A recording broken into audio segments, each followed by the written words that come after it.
Today, many a slip. A market update for the 19th of June 2021.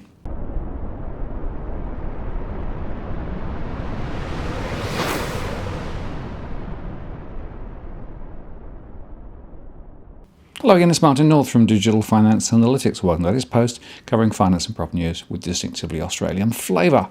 Today we're going to look at the US markets and then the Australian market and try and get behind some of the numbers and also look at which segments are moving higher and which aren't. Lots of fragility at the moment that we're seeing, and therefore a level of uncertainty is very high.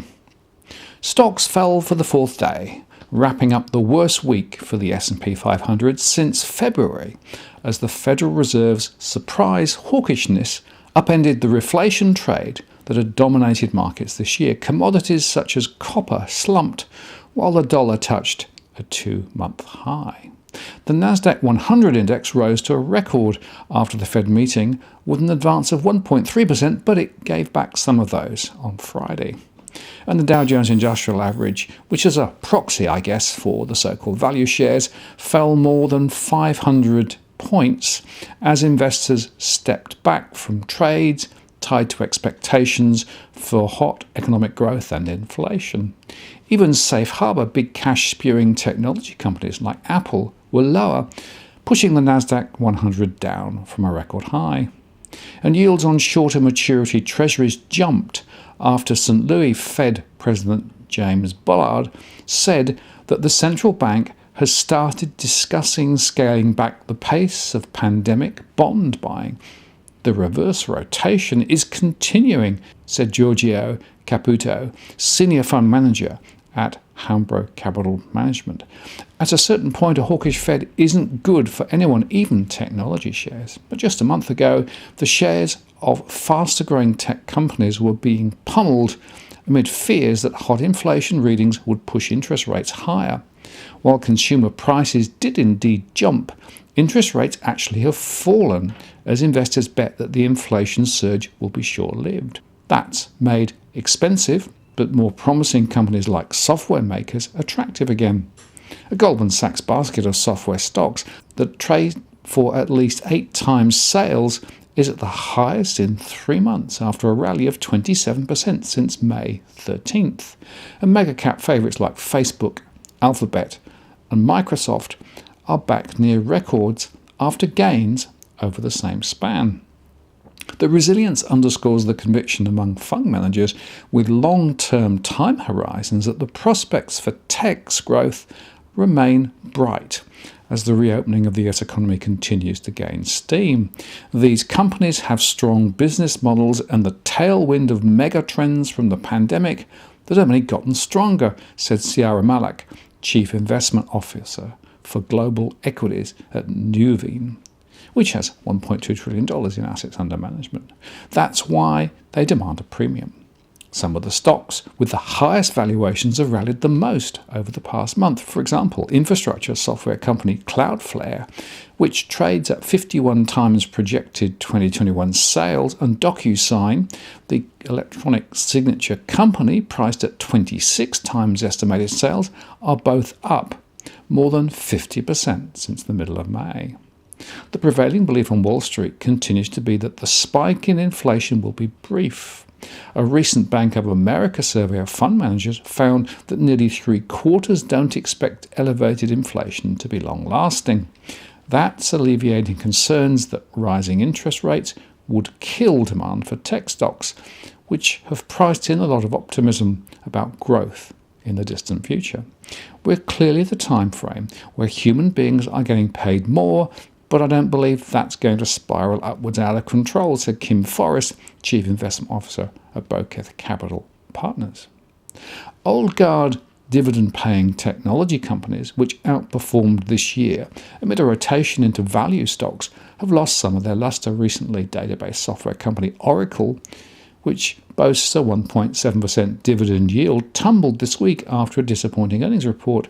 Now it's down 10% from the 8th of June. More broadly, the Russell 1000 Value Index lost nearly 5% in 2 weeks. Companies like HP are still benefiting from high demand for personal computers, but in the long run, growth at many of these more mature companies will cool, according to Daniel Morgan, a senior portfolio manager with Sunavos Trust Company. He said he's been adding to positions in companies like software maker Adobe that are poised to expand at a faster clip and generate higher profits over the longer term. But of course, not everyone is blasé about inflation. JP Morgan Chase Chief Executive Officer Jamie Dimon said this week he's preparing for more inflation and higher interest rates, and hedge fund manager Paul Tudor Jones said that if he were on the investment committee of a pension fund, he would have as many inflation hedges on it as I could possibly get. Despite the recent gains for fast growers, many tech stocks remain cheaper than they were early in the year, thanks to improved profits. The average price-to-earnings ratio on the Nasdaq 100 stands at 37, down from a high of more than 40 in February. And markets that are clearly benefiting from the reopening are seeing a pullback, with copper registering its worst week since the start of the pandemic. At the close in New York, the Dow Jones Industrial Average lost 1.58% to hit a new one-month low, while the S&P 500 index declined 1.31% and the Nasdaq Composite declined 0.92%. The volatility index, which measures the implied volatility of the S&P 500, was up 16.62% to 2070. Oil posted a fourth straight weekly gain, even after slipping from the highest level since 2018. Crude oil for delivery in July rose 0.7% to hit $71.54 a barrel. An advance in the dollar this week has made commodities that are priced in US currencies more expensive. Gold bulls suffered their worst week since the 2020 COVID outbreak, as prices fell almost 6% on the Federal Reserve's expedited timetable for rate hikes and stimulus tapering. Gold was at $1,764 on Friday, and that's 0.59%. For the week, the decline was $110 or 5.9%, and that's the biggest drop since the week ended March the 6th in 2020. The Federal Reserve signalled at the end of its monthly policy meeting on Wednesday that it would raise interest rates at least twice by the end of 2023 to 0.6% from the current levels of 0 to 0.25%. And the Fed also said it was looking for the date on which it would start tapering its monthly asset purchases of $120 billion. The central bank has been buying at least $80 billion in Treasury bonds and $40 billion in mortgage bonds to support credit markets and the economy since the COVID-19 outbreak last year. The well-expected moves still managed to generate more market panic than necessary, sending the previously battered dollar index rallying on the rate hike expectations and hammering commodity prices in the currency, including gold. Bears in the yellow metal loaded up massively on shorts a day after the Fed's announcement, despite US weekly job claims on Thursday that's been supportive to gold. And adding somewhat to that pressure on gold was the St. Louis Fed President James Bullard's observations on Friday that the central bank might have to consider raising interest rates by next year instead of 2023, as inflation could run ahead of its expectations.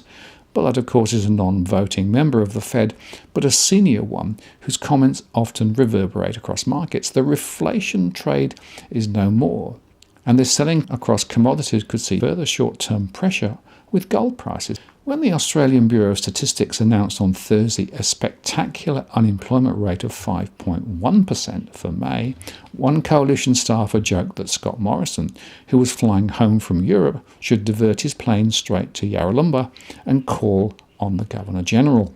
The view being that, as the economy roared back, maybe an election this year would be a good idea. Rarely does an interview or a press conference go by without the Prime Minister insisting the election will be next year. Yet, such is the scepticism which abounds in politics that the more he says it, the more his foes believe otherwise. We've got a lot of work to do, said a senior Labour member, referring to the 5-week parliamentary winter break that begins at the end of next week. Labour will use the period to nail down its final position on the Stage 3 tax cuts and finalise policy announcements on Anthony Albanese's strategy for kicking with the wind in the final quarter. Whenever Morrison calls the election, Labour is operating on the basis that it must be ready to go in the second half of this year. Morrison's clear and stated preference is to wait until next year, but like all prime ministers, he will go when he has the best chance of victory. The two most significant determining factors will be the economy and the vaccine rollout. The former suggests the theory of going early. The latter, perhaps, offers a note of caution. But beware, employment is not as it seems. CBA's Gareth Aird points to the ABS series, the Labour Market Account, which includes non-resident workers.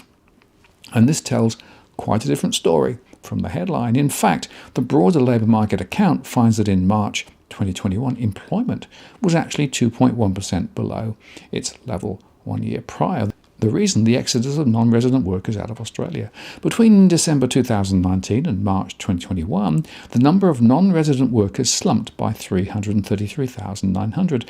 These non-resident jobs are not counted in the ABS labour force survey, yet they have to be filled, so employers have been hiring locals. In other words, there are 333,900 new jobs that were not caught in the labour force survey, which are now being caught.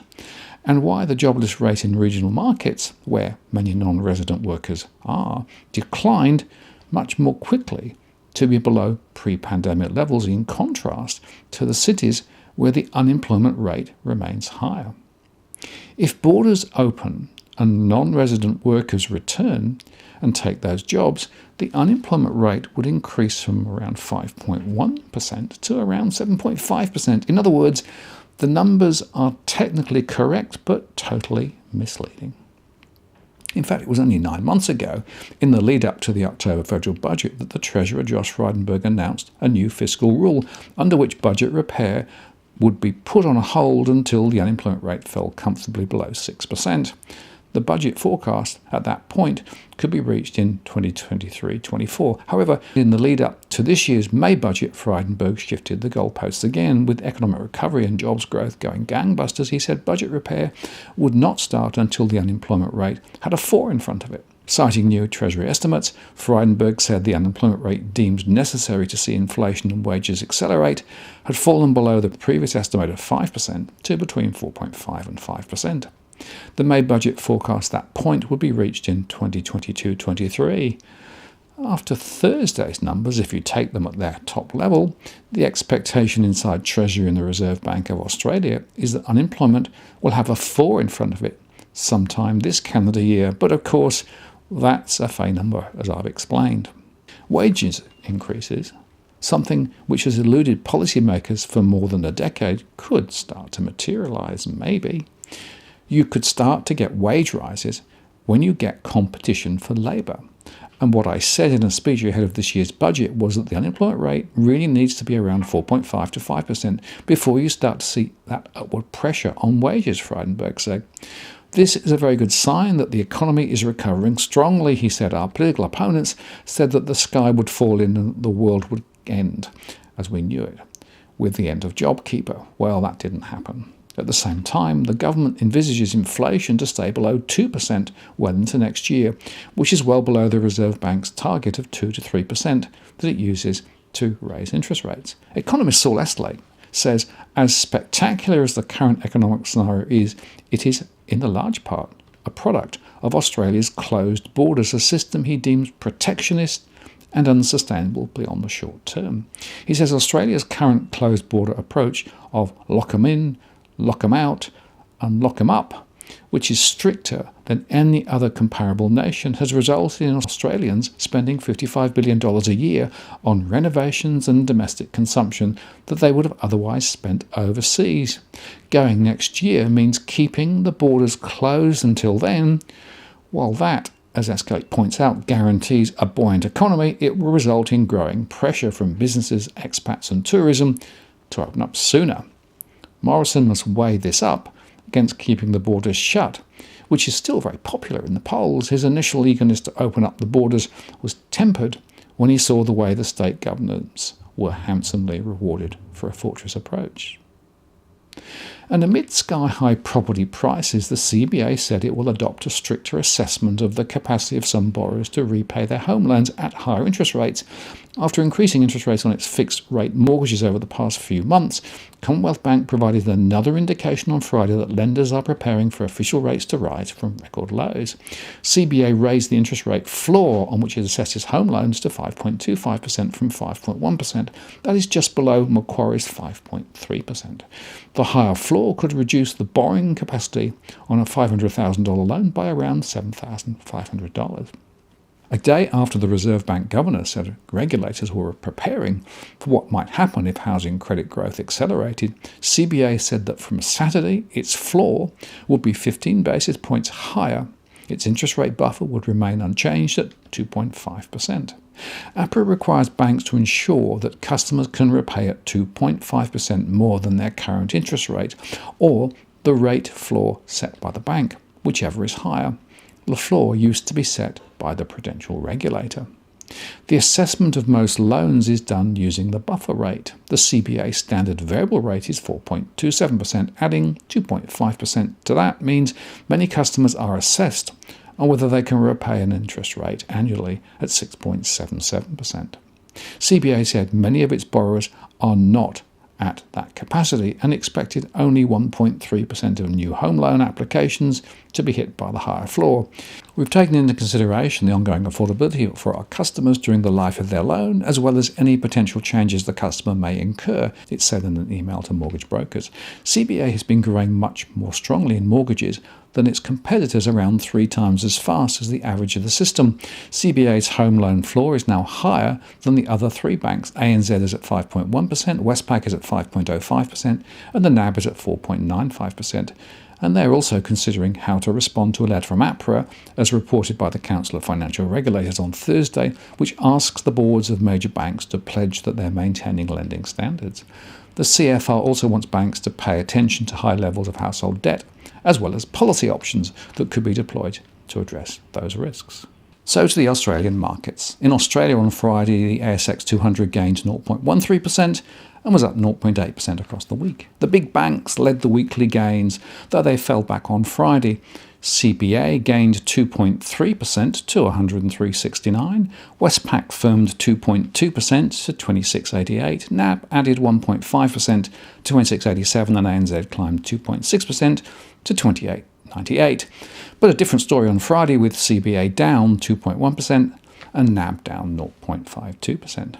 Tech was the best performing sector in the local markets this week, extending a strong performance through June following a disappointed start to the year.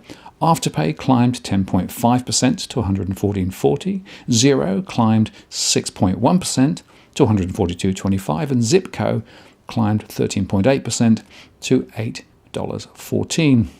Healthcare stocks were also among the top performers, with CSL up 3% to 305.52. ResMed added 12.5% to 31.91, and Sonic Healthcare went up 6.2% to 37.81. The losses were led by the major miners as commodity prices were hit midweek by the surprise hawkish US Federal Reserve. BHP Group dipped 5% to 123.47, Rio Tinto fell 1.2% to 123.47, and Fortescue Metals declined 3.4% to 22.42.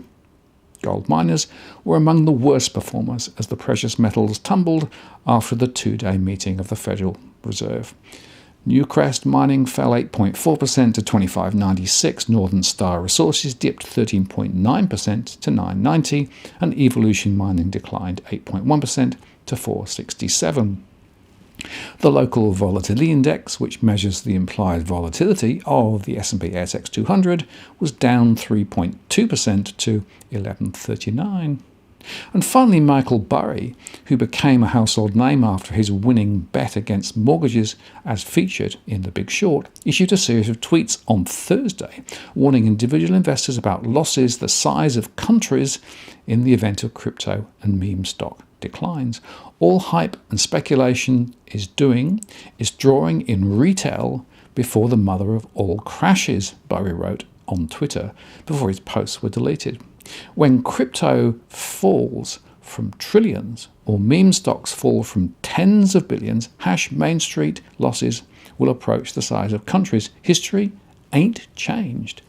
Burry, the head of Scion Asset Management, is closely followed by the meme stock crowd. He took a bullish stance on video game retailer GameStop Corp in 2019, which helped lay the foundations for an epic retail investor frenzy earlier this year. His views have switched this year, though, to warnings about dangers in the market. If I put $GME on your radar and you did well, I'm genuinely happy for you, he wrote in a tweet in January. However, what is going on now? There should be legal and regulatory repercussions. This is unnatural, insane, and dangerous. Burry has a haphazard relationship with Twitter. He doesn't post frequently from his account, but when he does, his comments can be controversial. Last spring, he wrote on the social media platform that lockdowns intended to contain the spread of COVID-19 were worse than the disease itself. He has a habit of deleting his tweets soon after posting them, and earlier this year, the investor told his followers that some of his Twitter activity had triggered a visit by the US Securities and Exchange Commission. Burry isn't alone in his recent warnings about the cryptocurrency space. Mark Cuban, a billionaire owner of the Dallas Mavericks and an early crypto adopter, revealed to his Twitter followers this week that he'd been hit by the drop from roughly $60 to $0 for the DeFi Titanium token, part of a stablecoin project called Iron Finance. There should be regulation to define what a stablecoin is and what collateralization is acceptable, Cuban wrote to Bloomberg News in an email. And as for Burry, he's also placed a bet against Elon Musk's Tesla. Scion Asset Management owned bearish puts against 810,000 shares of the electric car maker as at March 31st, according to a regulatory filing. And did you know that Burry, who was played by Kristen Bale in the film version of Michael Lewis's best-selling account of the 2008 financial crisis, The Big Short, was actually originally a doctor.